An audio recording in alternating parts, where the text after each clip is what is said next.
warahmatullahi wabarakatuh. Selamat pagi anak-anak Subahul Khair. Kali ini kita akan melanjutkan tentang pembelajaran kita. Masih tentang pautannya pembelajaran masalah sejarah kebudayaan Islam. Ya. Masih membahas tentang Sunan Ampel. Di antara peninggalan atau jejak daripada perjuangan dakwah Sunan Ampel diantaranya adalah toleransi dan menerima keterbukaan. Jadi Sunan Ampel ini dikenal tegas dan juga keras dalam prinsipnya. Meskipun begitu, beliau juga seorang yang bijak dan toleransi. Tentunya sebagai pemimpin umat, Sunan Ampel menerima keterbukaan setiap pendapat. Dalam bermusyawarah, beliau tidaklah kaku dan kukuh mengedepankan prinsipnya. Beliau biasa berbeda pendapat, dan perbedaan pendapat dengan putra dan murid-muridnya. Ada satu cerita bahwa Sunan Ampel ini pernah tidak setuju dengan cara dakwah Sunan Kalijaga, yang menawarkan untuk mengislamkan adat sesaji, selamatan, wayang, dan juga gamelan. Beliau mengkhawatirkan jika kelak adat istiadat itu akan dianggap berasal dari Islam dan dianggap bid'ah. Namun pada akhirnya Sunan Ampel menghargai cara dakwah menantunya ini setelah mendapat pandangan dari Sunan Kudus dan juga Sunan Bonang. Meskipun terkadang terjadi perdebatan, mereka tetap menjaga ukhuwah Islamiyah dan bijak di dalam berpendapat. Ini yang harus kita pahami, yang harus kita ketahui, bahwa setiap individu dari kita khususnya memiliki pandangan-pandangan berbeda-beda dalam masalah satu permasalahan. Karena yang namanya fikih itu sendiri secara bahasa artinya adalah pemahaman. Tentunya pemahaman dalam memahami satu permasalahan ini akan berbeda-beda melihat dari situasi dan kondisi keadaan pada waktu itu, sehingga terkadang hukum di dalam masalah fikih ini terjadi perbedaan pendapat ulama, baik itu didasarkan dengan berbeda di dalam memahami tekstual daripada dalil-dalil yang ada, atau melihat dari sikon atau kondisi yang ada, sehingga hukum ini akan bisa berubah dengan keadaan dan kondisi itu sendiri. Maka penting bagi kita untuk bisa menghargai, menghormati pendapat orang lain, dan juga tidak terlalu kaku dengan pendapat kita. Kemudian juga diantara daripada apa yang didakwahkan oleh Sunan Ampel adalah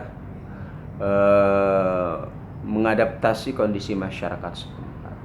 Salah satu cara daripada dakwah Sunan Ampel yang terbukti ampuh adalah mengenalkan Islam kepada masyarakat melalui istilah dan kebiasaan yang sudah dikenal oleh masyarakat setempat. Nah, cara ini memudahkan Sunan Ampel menanamkan akidah dan syariat Islam lebih cepat diterima oleh masyarakat. Contohnya, Sunan Ampel mengganti kata sholat dengan sembahyang, musola diganti dengan langgar, yang mirip dengan kata sanggar. Kata santri diambil dari kata sastri, yang artinya orang yang tahu buku suci agama Hindu.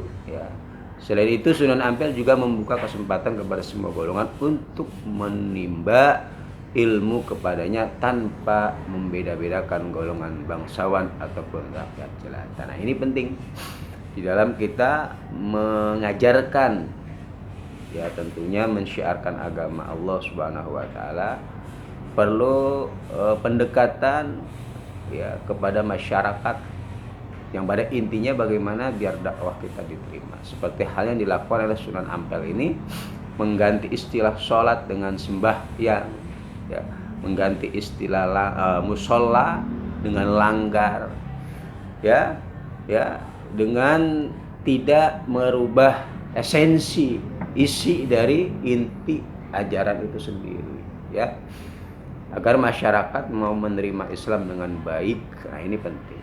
Kemudian diantaranya lagi mengajarkan ajaran mohlimo, ya, ajaran Sunan Ampel dikenal dengan ajaran mohlimo, ya, yang berisi 5 larangan untuk tidak melakukan perbuatan maksiat.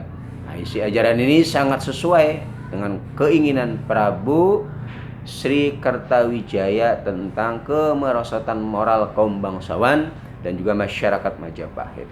Nah, ajaran mohlimo terbukti ampuh, ya, membenahi kemerosotan moral rakyat pada saat itu. Nah, ajaran mohlimo berisi sebagai berikut.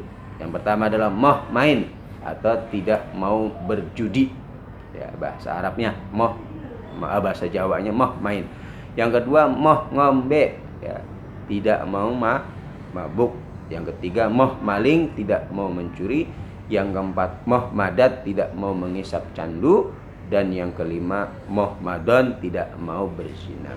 Yang kelima ini merupakan hal-hal yang sangat dilarang di dalam agama Islam, bahkan termasuk dari bagian dosa besar. Maka Sunan Ampel, ya, ini mengajarkan hal tersebut karena memang untuk memperbaiki akhlak dan budi pekerti penduduk wilayah tersebut tentunya, dan juga bagi kita semua, ya. Kemudian juga beliau membentuk Dewan Wali Sanga, ya.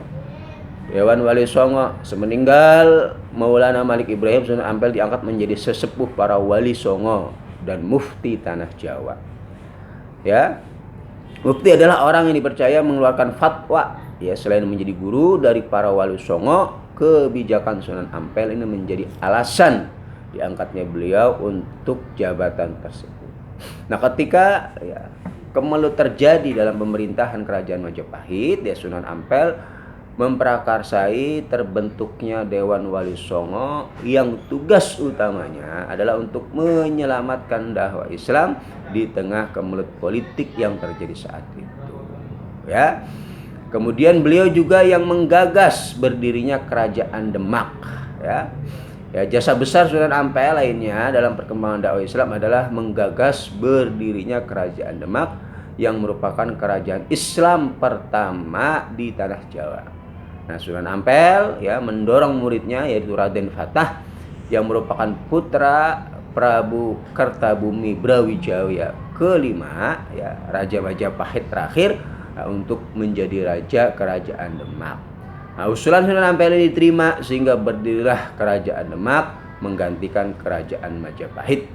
Nah, Sunan Ampel dan para wali Songo lainnya mengangkat Raden Fatah menjadi raja Kerajaan Demak yang pertama. Nah, ini, ya, daripada jasa dan juga cara di dalam berdakwahnya Sunan Ampel menyebarkan agama Islam di bumi Nusantara ini, dan ini perlu kita ketahui bagaimana para leluhur kita, para guru-guru kita, para ulama-ulama kita terdahulu di dalam mendakwahkan agama Islam betul-betul dengan kebijaksanaan, ya, betul-betul dengan hikmah wal mau'izatil hasanah, tidak dengan kekerasan tetapi dengan pendekatan sehingga Islam betul-betul diterima, khususnya bagi penduduk, ya, warga Indonesia itu sendiri.